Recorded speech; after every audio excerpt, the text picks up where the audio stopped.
اللہ اکبر اللہ اکبر اللہ اکبر اللہ اکبر اشہد ان لا الہ الا اللہ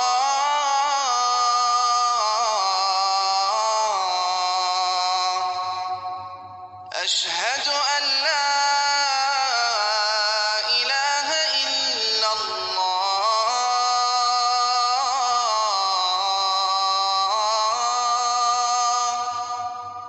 أشهد أن محمد رسول الله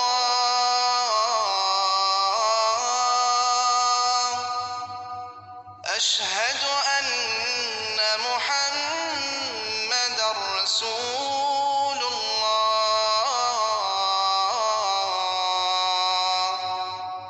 حي على الصلاة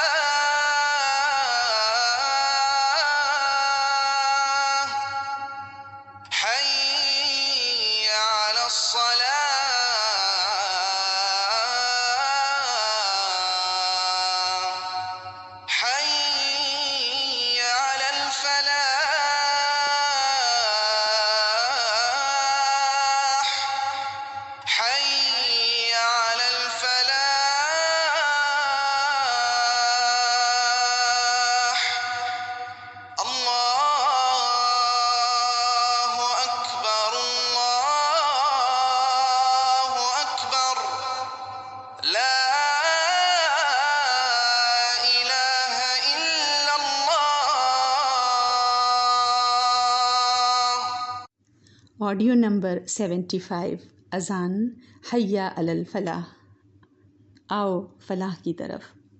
نبی اکرم صلی اللہ علیہ وسلم پورے خلوص کے ساتھ، پورے اخلاص کے ساتھ انسانوں کی خیر خواہی میں لگے رہے، معاشرے کی طرف پوری توجہ دیا کرتے تھے۔ اجتماعی عبادت کا نظام باجماعت نماز کی شکل میں قائم ہو چکا تھا۔ عبداللہ ابن عمر رضی اللہ عنہ فرماتے ہیں، جب مسلمان مدینہ آئے تو جمع ہو کر وقت مقررہ پر نماز پڑھ لیا کرتے تھے۔ ایک دن مسلمانوں نے مشورہ کیا کہ عیسائیوں کی طرح ناقوس بجایا کریں۔ ناقوس کیا؟ لکڑی کی ایک بیل سی ہوتی ہے، سمجھیں گھنٹیاں بجا کر، جیسے مندر اور گرجا گھروں وغیرہ میں بڑی بڑی گھنٹیاں لگی ہوتی ہیں، وہ گھنٹیاں وہاں بجا دی جاتی ہیں۔ تو کسی کا یہ مشورہ تھا کہ چلیں ہم ناقوس بجایا کریں۔ کسی نے کہا یہود کی طرح ہم کچھ نرسنگار جو ہوتا ہے وہ بجایا کریں، یہ ہارن ٹائپ، کونچ جس کو کہتے ہیں، اس میں یہ پھونک مارا کرتے تھے، اس سے آواز نکلا کرتی تھی جس سے پتہ چلتا تھا کہ اب عبادت کا وقت آ گیا ہے۔ نبی اکرم صلی اللہ علیہ وسلم نے دونوں طریقوں کے لیے کہا، یہ یہود کی چیز ہے، یہ ان کا طریقہ، یہ نصارہ کی چیز ہے، یہ نصارہ کا طریقہ۔ یعنی عبادات میں بھی آپ کو یہود اور نصارہ کی پیروی بالکل پسند نہیں تھی، معاشرت میں بھی آپ کو یہود اور نصارہ اور مشرکوں کی پیروی بالکل پسند نہ تھی۔ کیا ہم میں سے کسی کو یہ خیال آیا کہ اسلام صرف نماز سکھانے آیا تھا سیرت پڑھتے ہوئے؟ بالکل نہیں لگ رہا۔ شادی بیاہ کے طریقوں سے لے کر عبادت کے طریقے، آپس کے معاملات، دل کی کیفیت، ذہن کی سوچ، نیت میں اخلاص، ہر چیز پر اسلام حاوی ہوتا ہے۔ ہر چیز سکھانے کے لیے نبی اکرم صلی اللہ علیہ وسلم تشریف لائے تھے۔ تو یہ دونوں طریقے آپ کو پسند نہ آئے۔ اللہ تعالیٰ کی بھی مرضی یہ تھی کہ نماز جیسی عبادت کے لیے نہ لکڑی استعمال ہو، نہ پتھر استعمال ہو، نہ اور کوئی چیز استعمال ہو، نہ جانور کا کوئی حصہ استعمال ہو، بلکہ انسان کی آواز وہ آلہ بنے، وہ انسٹرومنٹ بنے جس کے ذریعے سے لوگوں کو رب کی عبادت کے لیے جمع کیا جائے۔ اب یہ بات مدینہ میں گردش کر رہی تھی کہ نماز کے لیے بلانے کا کیا طریقہ ہو۔ سب سوچ رہے تھے۔ ایک صحابی عبداللہ بن زید رضی اللہ عنہ، وہ نبی اکرم صلی اللہ علیہ وسلم کو دیکھ رہے تھے کہ آپ اس معاملے میں غیر معمولی طور پر فکر مند ہیں، اور نبی اکرم صلی اللہ علیہ وسلم کا غم تو صحابہ کا غم تھا۔ جب آپ اپسیٹ ہوتے تھے، پریشان ہوتے تھے، صحابہ بھی بالکل مرجھا جاتے تھے، چپ ہو جاتے تھے، ان کے چہروں پر فکر چھا جاتی تھی۔ اور جب نبی اکرم صلی اللہ علیہ وسلم خوش ہوتے تھے، صحابہ آپ کو دیکھ کر خوش ہو جایا کرتے تھے، کھل جایا کرتے تھے۔ تو عبداللہ بن زید رضی اللہ عنہ ایک دن اسی فکر میں آ کر اپنے گھر میں لیٹے۔ نیم خواب نیم بیداری میں اذان سے متعلق الفاظ انہوں نے سنے اور آ کر نبی اکرم صلی اللہ علیہ وسلم کو اپنا خواب سنایا۔ آپ صلی اللہ علیہ وسلم نے فرمایا یہ سچا خواب ہے۔ پھر ان کو حکم دیا بلال کے ساتھ کھڑے ہو کر بلال کو بتاؤ۔ اس طرح بلال رضی اللہ عنہ نے پہلی بار اذان دی۔ ان کی آواز بہت بلند تھی، بہت صاف تھی۔ جب مدینہ کی بستی میں بلال رضی اللہ عنہ کی آواز گونجی، لوگوں کی تو زبان ہی عربی تھی، دلوں میں جا لگی۔ لوگ آواز سن کر آواز کے قریب بھاگے۔ عمر رضی اللہ عنہ بھی چادر گھسیٹتے ہوئے آئے۔ انہوں نے بتایا میں نے بھی ایسا ہی خواب دیکھا ہے۔ تو ہم دیکھیں اسلام میں جو کنٹریبیوشن ہے وہ صحابہ کا بھی بڑا کنٹریبیوشن ہے۔ یہ خواب نبی اکرم صلی اللہ علیہ وسلم بھی تو دیکھ سکتے تھے، اللہ تعالیٰ آپ پر براہ راست وحی بھی تو نازل فرما سکتے تھے۔ جبریل علیہ السلام اذان کے الفاظ لے کر نبی اکرم صلی اللہ علیہ وسلم کے پاس آ سکتے تھے، لیکن اللہ تعالیٰ کو تو صحابہ کا مقام اور مرتبہ واضح کرنا تھا کہ کوئی آگے جا کر یہ نہ کہے کہ صحابہ نے یہ چیز کیسے شروع کی۔ ان کو پتہ ہو کہ نبی اکرم صلی اللہ علیہ وسلم کے صحابہ کا بھی بڑا ہاتھ ہے دین کو بنانے میں، اور اذان تو اسلام کا شعار ہے، اسلام کی پہچان ہے، اور اس میں ہاتھ کس کا ہے؟ ایک صحابی کا، اور اذان دینے والے بھی ایک صحابی۔ نبی اکرم صلی اللہ علیہ وسلم نے یہ بات فرمائی ہے کہ جب اسلام میں بہت سارے فرقے ہو جائیں تو ایک ہی فرقہ ہوگا جو نجات پائے گا، اور جب پوچھا گیا کہ وہ نجات پانے والا فرقہ کون ہوگا تو آپ نے فرمایا تھا کہ وہ لوگ جو کہ میرے راستے پر ہوں گے اور میرے صحابہ کے راستے پر ہوں گے۔ تو صحابہ رضی اللہ عنہم کے بارے میں ہم اپنے ذہنوں میں اس بات کو تازہ رکھیں کہ صحابہ کا عمل دین کا حصہ ہے۔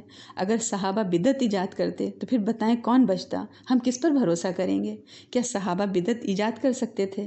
بدعت تو دین کے علاوہ ہوتی ہے، دین میں اپنا گھڑا ہوا ایڈیشن ہوتا ہے۔ صحابہ تو دین کے شاعر بنانے والے تھے، اس میں حصے دار تھے، ان کا عمل تو عین عبادت، ان کا عمل بدعت میں شمار ہو نہیں سکتا۔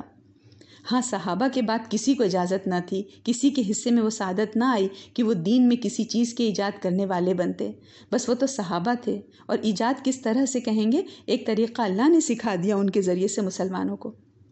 جب تک نبی اکرم صلی اللہ علیہ وسلم زندہ رہے، چند موقعوں کے علاوہ جب بلال رضی اللہ عنہ مدینے میں نہیں ہوتے تھے تو بلال ہی رضی اللہ عنہ اذان دیا کرتے تھے۔ نبی اکرم صلی اللہ علیہ وسلم کے انتقال کے بعد بلال رضی اللہ سے مدینہ میں نہ رہا گیا۔ مدینے کے در و دیوار اور اس کی گلیاں نبی اکرم صلی اللہ علیہ وسلم کی یاد دلایا کرتیں، تو وہ مدینہ چھوڑ کر دمشق چلے گئے۔ ایک بار خواب میں انہوں نے دیکھا نبی اکرم صلی اللہ علیہ وسلم فرما رہے ہیں بلال تم ہمارے پاس نہیں آتے؟ تو ان کی آنکھ کھل گئی، آنکھ کھلی اور مدینہ کی طرف روانہ ہوئے۔ مدینہ پہنچے، نبی اکرم صلی اللہ علیہ وسلم کا وقت یاد آ گیا، آنکھوں سے آنسوؤں کا سیلاب بہہ پڑا۔ پھر نبی اکرم صلی اللہ علیہ وسلم کے نواسے امام حسن اور امام حسین رضی اللہ عنہما نے درخواست کی کہ اذان دیجیے۔ اذان دینے کھڑے ہو گئے۔ مدینہ والوں نے جب ان کی آواز سنی سب روتے ہوئے اپنے گھروں سے باہر نکل پڑے۔ سب کو نبی اکرم صلی اللہ علیہ وسلم کا وہ دور یاد آ گیا، ساری یادیں ان کے ذہنوں میں گردش کرنے لگیں، ایک کوہرام سا مدینے میں مچ گیا۔ بلال رضی اللہ عنہ چند دن مدینہ میں رہے لیکن پھر ان سے یہاں نہ رہا گیا اور دمشق کی طرف پھر واپس ہو گئے۔ جب بھی ہم خوبصورت اذان سنتے ہیں تو ہمارے دل کی کچھ ایک خاص ہی کیفیت ہو جاتی ہے، تو ہم سوچیں اللہ کے رسول کی موجودگی اور بلال رضی اللہ عنہ کی اذان، کیا ایک منظر ہوتا ہوگا، کیا ایک ماحول ہوتا ہوگا۔ دین کی دعوت جب پھیل رہی تھی، عرب کے ماحول میں کتنی گندگی تھی، شرک کی آلودگی ماری جا رہی تھی، اس وقت یہ اذان کے الفاظ کتنے پاکیزہ لگ رہے ہوں گے، اللہ اکبر، سب سے بڑا اللہ۔ کتنے بدقسمت ہیں، کتنے محروم ہیں وہ لوگ جو اس پکار پر لبیک نہیں کہتے۔ حی علی الصلاح، آ جاؤ نماز کی طرف، حی علی الفلاح، آ جاؤ فلاح کی طرف، لیکن نہیں جاتے، تو کتنی محرومی ہے۔ یا جب یہ اذان کے الفاظ ہوں تو کوئی غافل ہی رہے، لبیک ہی نہ کہے اس پکار پر۔ کسی نے کہا ہے نا، رہ گئی رسم اذاں روح بلالی نہ رہی۔ کس جذبے کے ساتھ بلال رضی اللہ عنہ اذان دیتے ہوں گے۔ فلسفہ رہ گیا، تلقین غزالی نہ رہی۔ اللہ تعالیٰ یہ روح زندہ کر دے اسلام کی، بے روح جسم نہ رہے اسلام، بے روح ہماری عبادت نہ رہے۔ اللہ تعالیٰ اس کے اندر تاثر پیدا کر دے، خوشی اور گہرائی اور خلوص پیدا کر دے ہماری عبادتوں کے اندر۔ والسلام علیکم ورحمۃ اللہ